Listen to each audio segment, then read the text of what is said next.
Praise the lord. అందరికీ వందనాలు తెలియజేస్తున్నాను.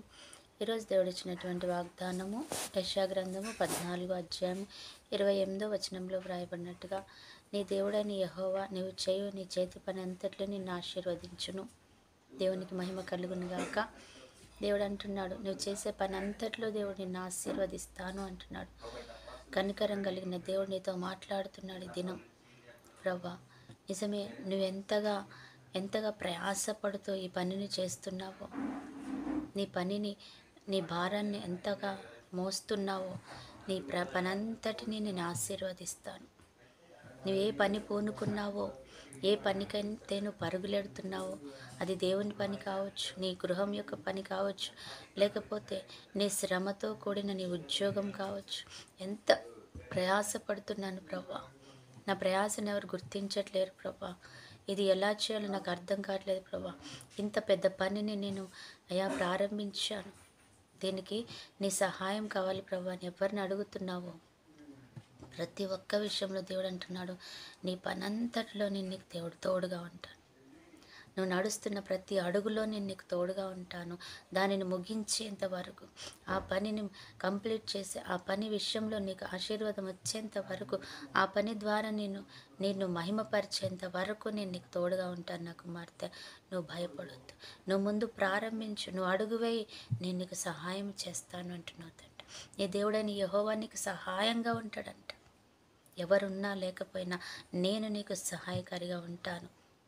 నువ్వు నిజమే, నువ్వు ఘన కార్యములు పొందుకొని విజయం నొందుతావు అంటున్నాడు దేవుడు. మనం ఒక్కొక్కసారి అనుకుంటాం, ఈ పని నేను చేయగలనా ప్రభా, ఇంత పెద్ద పని కదా, నా వలన అవుతుందా అనుకుంటాం కదా. కానీ దేవుడు అంటున్నాడు, నువ్వు పని పూనుకో, నేను ప్రారంభిస్తాను, దాన్ని ముగించే దేవుడని నేను. ఈరోజు నీతో వాగ్దానం చేస్తున్నాడు ఆయన, నువ్వు ప్రారంభిస్తావు, నేను నీ వెంట ఉంటాను, నువ్వు భయపడొద్దు, నేను నీకు తోడుగా ఉన్న దేవుడను అంటున్నాడు. నిజమే ప్రభా, నువ్వు చేసే పని అంతటిని నా చేతికి అప్పగించు, నేను చూసుకుంటాను అంటున్నాడు దేవుడు. నువ్వు నిలబడంతే కార్యం చేసేదంతా నేను, నువ్వు నిలబడంతే పని జరిగించేదంతా నేను. నిజంగానే ఇంత గొప్ప ధైర్యాన్ని ఇచ్చి, ఇంత గొప్ప ప్రోత్సాహాన్ని ఇచ్చి వారు మనకి ఈ లోకంలో ఇంతకంటే ఎవరు ఉండరు కదా. దేవుడు నీతో మాట్లాడుతున్నాడు, నువ్వు పని జరిగించు, ఆయన చూసుకుంటాడు. అట్టి కృప దేవుడు మనందరికీ ఇచ్చునుగాక. ఆమేన్. ప్రార్థన.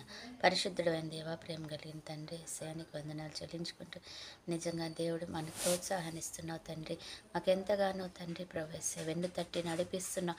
నిన్నుకున్నాను, మీరు ముందుకు పదండి, మీ పని నేను జరిగిస్తాను అంటున్నావు తండ్రి. అటు రీతిగా మాకు ఇచ్చిన ఈ ధన్యతను బట్టి కూడా కృతజ్ఞతలు చెల్లిస్తున్నాను. అలాగే ఈరోజు బర్త్డే, మ్యారేజ్ డే జరుపుకుంటున్న బిడ్డలు జ్ఞాపకం చేసుకొని దీవించి ఆశీర్వదించండి. ఈరోజు ఎంతమంది బిడ్డలు అయితే ప్రభా అయా నీ మీద ఆనుకొని ఉన్నానని జ్ఞాపకం చేసుకో. అయా నా యొక్క అనారోగ్యాన్ని జ్ఞాపకం చేసుకో తండ్రి. ఇప్పుడు నా యొక్క పరిస్థితులను జ్ఞాపకం చేసుకో, కుటుంబాన్ని జ్ఞాపకం చేసుకో తండ్రి. నా యొక్క దుఃఖాన్ని జ్ఞాపకం చేసుకో ప్రభేసి. అయా నా యొక్క ఆర్థిక పరిస్థితి జ్ఞాపకం చేసుకో అంటున్నారు. ప్రతి ఒక్కరికి సహాయం అందించండి. మంచి ఆరోగ్యం, దీర్ఘాయుష్, అయా సమాధానం, నెమ్మది ఈ గృహంలో దయచేయండి. అలాగే తండ్రి, అయా తండ్రి, నీకు వందనాలు. సమాధానంతో పాటు ప్రభు ఆర్థికంగా నెమ్మది, కాపుదల దయచేయమని యేసు నామములో ప్రార్థిస్తున్నాం తండ్రి. ఆమేన్.